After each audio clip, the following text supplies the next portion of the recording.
Good old potatoes, they're usually served on the side, boiled, roasted, mashed, but I want to show you that they can be the main ingredient in a dish with this stunning potato curry. So I'm going to be using these charisma potatoes. They're fantastic because they've got a lovely thin skin, so I don't even bother peeling them. And have a look inside. They've got a gorgeous yellow flesh. So they're an all-purpose potato, and yes, they boil and roast, but they also hold their shape in a curry just like this. So I'm going to cut these into quarters, and we need about 4 potatoes. We want them to be medium. If they're bigger, you just need to cut them smaller. We want them to be around 4 centimetres so they cook nicely and evenly in our sauce. Now for the sauce, I've just been cooking down some onions. You want to cook these down for at least 15 minutes in some vegetable oil, or you can even use coconut oil for this. You can see how deep and golden they are, and they're caramelised. This is going to give the curry a lovely flavour. So cook them down, keep an eye on them and stir them occasionally before you start to add your ginger and your garlic. So in with some freshly minced ginger and some garlic, and then we'll just stir that in and that'll cook down quite quickly. All right, the all-important spices, lots of ground spices for this recipe.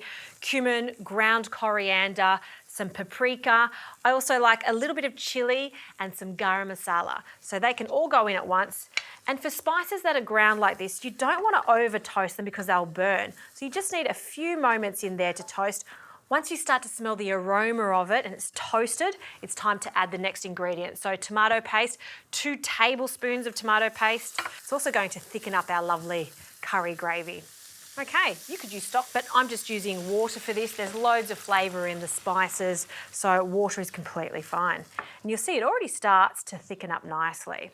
So seasoning, good pinch of salt, some freshly cracked pepper if you like.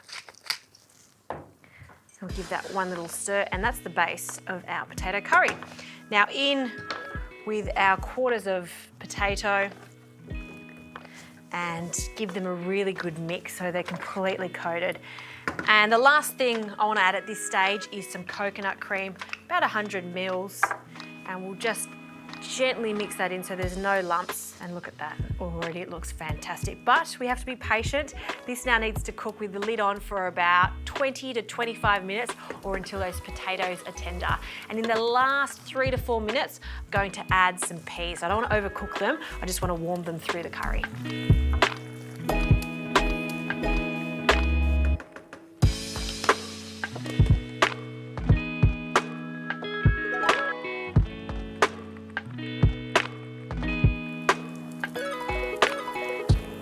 Alright, the peas have gone in, they've just been cooking for a moment. I've also just been cooking some roti to serve with it. You could also just serve some rice if you like. Have a look at that.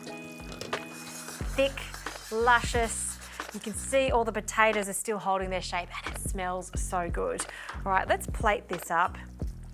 A nice generous amount of potatoes and that thick gravy. And I really love the pop of the peas in here. Extra gravy for all that roti. And I like to finish this off with a julienne of really young ginger, totally optional. I just like the pepperiness of it. Some coriander, just a sprig for a pop of colour on the side. And the roti. Take that out. Hot. Ooh, ooh, ooh. And roti, because it's so flaky, just fold it in half. Place that there, and that is a stunning dinner. This curry also is 100% vegan, but if you're vegan or not, it doesn't matter. This is a stunning, wholesome dinner showing off delicious potatoes.